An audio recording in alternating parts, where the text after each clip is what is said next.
హైడ్రా చర్యలు ఔటర్ పరిధి దాటాయి. ఓఆర్ఆర్ అవతల ఉన్న ఇబ్రహీంపట్నం చెరువును హైడ్రా టీం పరిశీలించింది. కబ్జాకు గురైన ప్రధాన కాలువలను పరిశీలించారు. ఇప్పటివరకు హైదరాబాద్లోనే ఆక్రమణలను కూల్చివేసిన హైడ్రా ఇక ఔటర్ను దాటింది. హైడ్రాను విస్తరింపజేయాలని ఇప్పటికే ప్రజల నుంచి పెద్ద ఎత్తున వినతులు వస్తున్నాయి. ఇప్పుడు హైడ్రా ఇబ్రహీంపట్నం చెరువును పరిశీలించింది. నగరానికి ఆనుకొని ఉన్న ఇబ్రహీంపట్నంలో ఫిరంగి రాచకాలువలు కబ్జాకు గురైనట్లు గుర్తించారు. పెద్ద చెరువులోకి నీళ్లు రావాలంటే ఈ కాలువలే కీలకం. ఆక్రమణల వల్ల ప్రధాన కాలువలు మాయమైపోయాయి. కబ్జాలపై కూల్చివేతలపై రెవెన్యూ అధికారులతో కలిసి హైడ్రా టీం పరిశీలించింది. రైట్గా మరిన్ని డీటెయిల్స్ శ్రవణ్ లైవ్లో అందిస్తారు. శ్రవణ్, హైడ్రా ఇన్ని రోజులు సిటీలోనే ఆక్రమణలపై దృష్టి పెట్టింది. ఇప్పుడు ఇబ్రహీంపట్నం చెరువు ఆక్రమణలు పరిశీలించింది. హైడ్రా పరిధి విస్తరించినట్లే అనుకోవచ్చా? ఎస్, ఈ డౌట్లు ఇప్పుడు అందరి మధ్యలో వస్తున్నాయని చెప్పుకోవచ్చు. మొన్నటి వరకు హైడ్రా పరిధి ఔటర్ రింగ్ రోడ్ వరకే. హైడ్రా ఔటర్ రింగ్ రోడ్ దాటి వెళ్ళదు. ఔటర్ రింగ్ రోడ్ పరిధిలో ఉన్నటువంటి అక్రమ నిర్మాణాలను స్థానికంగా రెవెన్యూ అధికారులు కానీ ఇరిగేషన్ అధికారులు కానీ గుర్తిస్తారు. వాళ్ళే నోటీస్ ఇస్తారు, వాళ్ళే కూల్చేస్తారు. వాళ్ళకు అవసరమైతే మా మెషినరీ కొంత వాళ్ళకి అసిస్టెన్స్గా పంపిస్తాము అని హైడ్రా కమిషనర్ రంగనాథ్ అనేక సార్లు చెప్పారు. కానీ ఇవాళ హైడ్రా అధికారులు, హైడ్రా ఆర్ఎఫ్ఓ పాపయ్య ఇప్పుడు ప్రస్తుతం ఉన్నటువంటి హైడ్రా టీంలో చాలా కీలకంగా వ్యవహరించేటువంటి వ్యక్తి. ఆయన్నే చాలా వరకు జనాల దగ్గర నుంచి వస్తున్నటువంటి విజ్ఞప్తులను రిసీవ్ చేసుకుంటా ఉన్నారు. హైడ్రాలో మరొక కీలక మెంబర్ టౌన్ ప్లానింగ్ అధికారి హెచ్ఎండిఏ నుంచి వచ్చినారు, ఆయన రామ్రెడ్డి. వీళ్ళిద్దరి ఆధ్వర్యంలో ప్రస్తుతం కీలకమైనటువంటి ఫిర్యాదులు అన్నీ కూడా ఇన్వెస్టిగేషన్ జరుగుతూ ఉన్నాయి. గ్రౌండ్ లెవెల్లో కూల్చివేతకి ముందు ఇది ఎఫ్టీఎల్ బఫరా అనేది ఫైనల్ అసిస్టెన్స్ రంగనాథ్తో కలిసి వెళ్ళేటువంటి వాళ్ళు వీళ్ళే. సో ఈ టైంలో వాళ్ళు ఇబ్రహీంపట్నంకి వెళ్ళారు. ఇబ్రహీంపట్నం పెద్ద చెరువుకి ఆనుకున్నటువంటి చిన్న చెరువు, అది కాకుండా ఉప్పరిగూడ, పోచారం, చెర్ల పటేల్గూడ గ్రామంలోని ఎఫ్టీఎల్ బఫర్లో పూర్తి స్థాయిలో అక్రమ నిర్మాణాలు వచ్చాయి. ప్రతి వర్షాకాలంలో ఇక్కడ వర్షాలు పడితే కొంత ఇబ్బందికర పరిస్థితి ఉంటుంది, ఇల్లులు కూడా మునిగిపోతున్నాయి అని అక్కడ నుంచి ఫిర్యాదులు రావడంతో స్థానిక పోలీసులు, ఏసీపీ కూడా అక్కడికి వచ్చారు. ఇన్స్పెక్టర్లు, ఎస్ఐలు వీళ్ళందరూ కూడా స్పాట్కి చేరుకున్నారు. హైడ్రా అధికారులు, రెవెన్యూ అధికారులు, ఇరిగేషన్ అధికారులు వీళ్ళందరూ కూడా ఆ పెద్ద చెరువు దగ్గర ఉన్నటువంటి పరిసరాలను గమనిస్తే ఆల్మోస్ట్ చెరువులోకి వచ్చి ఇల్లులు కట్టారా అనేటువంటి దృశ్యాలు కలుగుతాయి. అంటే అక్కడ ఆ విజువల్ చూస్తే ఆ విధమైన డౌట్ సామాన్యంగా కలగక మానదు. సో ఇప్పుడు ఇవి మీరు కూల్చేస్తారా, మేము కూల్చేయాలనేటువంటి ప్రశ్న కూడా ఆడ ఉత్పన్నమైంది. హైడ్రా అధికారులు ఆ అంశాన్ని చెప్పేటువంటి ప్రయత్నం చేస్తున్నారు. సో ప్రస్తుతం సర్వే జరుగుతూ ఉంది. హైడ్రా ఇక్కడ వరకు రావడం వల్ల చాలా వరకు అక్కడ వాళ్ళు కూడా షాక్ తిన్నారు.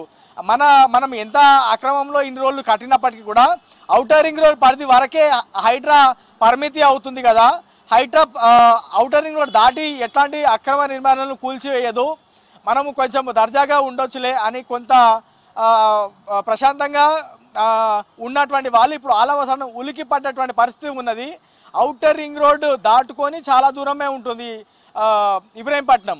సో ఇబ్రహీంపట్నంలో చాలా ఎక్కువ చెరువులు ఉన్నాయి, అక్కడ చాలా అక్రమ నిర్మాణాలు జరిగాయని ఇంకా అనేక సంవత్సరాల నుంచి ఫిర్యాదులు ఉన్నాయి, కానీ పట్టించుకున్న నాదుడు లేడు.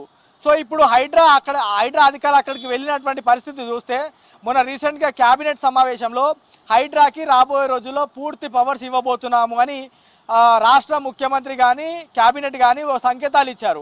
మరి దాంతోపాటు హైడ్రా పరిధి కూడా పెంచబోతున్నాం అనేటువంటి సంకేతాలు ఇవ్వబోతున్నారని ఒక డౌట్ కలిగింది. కానీ ఇవాళ హైడ్రా అధికారులు ఇబ్రహీంపట్నంలో వెళ్ళి దాదాపుగా పెద్ద చెరువు, అక్కడ ఉన్నటువంటి ఫిరంగి చెరువు ఈ పరిసరాలను పరిశీలించిన తర్వాత తొందరలోనే పరిధి పెరిగేటువంటి అవకాశం ఉంది. మిగతా ఔటర్ రింగ్ రోడ్ దాటుకొని ఉన్నటువంటి మున్సిపాలిటీల్లో కూడా హైడ్రా అడుగు పెట్టబోతుంది అనేటువంటి సంకేతాలు అయితే ఇచ్చినటువంటి పరిస్థితి ఉన్నది. మరి రాబోయే రోజుల్లో దీనిపైన అధికారులు ఏమి చెప్తారో అనేది చూడాల్సి ఉంది. ఇప్పటివరకు మాత్రం అఫీషియల్గా హైడ్రా పరిధి దాటింది లేదా ఔటర్ రింగ్ రోడ్ అవతల వైపు కూడా మేము చూస్తామనేటువంటి మాట అధికారులు చెప్పలేదు. నేను ఇంకో క్లియర్గా ఎగ్జాంపుల్ చెప్పే ప్రయత్నం చేస్తున్నా. ఫర్ ఎగ్జాంపుల్ ఇక్కడ వరకు ఔటర్ రింగ్ రోడ్ ఉంది, కానీ ఇక్కడి నుంచి మొదలైనటువంటి మున్సిపాలిటీ ఔటర్ రింగ్ రోడ్ దాటుకొని ఉన్నా కానీ ఈ మున్సిపాలిటీ మొత్తం కూడా హైడ్రానే చూస్తుంది. కానీ ఈ మున్సిపాలిటీకి దాటుకొని ఉన్నటువంటి ఏరియాను కూడా ప్రస్తుతం హైడ్రా కవర్ చేస్తున్నట్లు ఇవాళ హైడ్రా అధికారులు ఫీల్డ్ విజిట్ చూస్తే డౌట్ కలగక మానదు. కానీ ఇంకో డౌట్ కూడా కలుగుతుంది. ఔటర్ రింగ్ రోడ్ పరిధిలో ఉన్నటువంటి చాలా చెరువులు ఆక్రమణకు గురై గ్రేటర్ హైదరాబాద్ వ్యాప్తంగా 185 చెరువులు ఉన్నాయి. దాని లోపల చాలా వరకు నాలాలు ఉన్నాయి, చాలా పార్కులు ఉన్నాయి. శివారు ప్రాంతాల్లో అంటే హెచ్ఎండిఏ పరిధి ఔటర్ రింగ్ రోడ్ లోపల దాదాపుగా 650 చెరువులు ఉన్నాయి. ఇవన్నీ చెరువులలో వచ్చినటువంటి ఆక్రమణలు, ప్రభుత్వ స్థలాల్లో వచ్చినటువంటి ఆక్రమణలు కూల్చివేయడానికి చాలా సమయం పట్టేటువంటి అవకాశం ఉంది. హైడ్రా జూలై 19 తారీఖున కాన్స్టిట్యూట్ అయింది.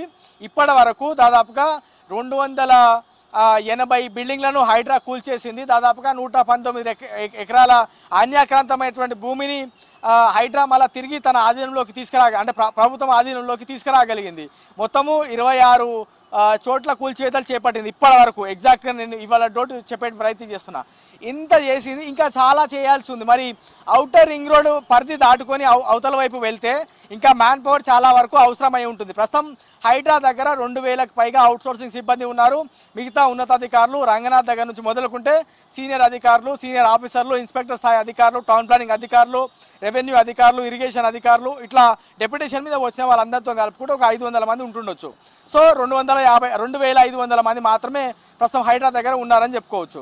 సో మొన్న 259 మందిని హైడ్రాకి కేటాయిస్తున్నామని రాష్ట్ర ప్రభుత్వం చెప్పింది. సో ఇంకా మాకు 3500 మంది కావాలని హైడ్రా కమిషనర్ రంగనాథ్ అడుగుతున్నారు. అంటే హైడ్రా పరిధి పెంచబోతుందని ముందుగానే అంచనా వేశారా, లేకపోతే రాష్ట్ర ముఖ్యమంత్రి దగ్గర నుంచి రంగనాథ్కి మన ఇండికేషన్స్ వచ్చాయి, అందుకే ఇంత పెద్ద మొత్తంలో మ్యాన్ పవర్ అడిగారనేటువంటి సంకేతాలు కూడా కనబడుతున్నాయి? ఎందుకంటే హైడ్రా చైర్మన్గా రాష్ట్ర ముఖ్యమంత్రి ఉన్నారు, హైడ్రా కమిషనర్గా రంగనాథ్ ఉన్నారు. సో ఏమున్నా సరే ముఖ్యమంత్రి ఇన్స్ట్రక్షన్స్ కొన్ని కీలకమైనటువంటి అంశాల్లో ముఖ్యమంత్రి దగ్గర నుంచే ఇన్స్ట్రక్షన్స్ తీసుకోవాల్సి ఉంటుంది రంగనాథ్.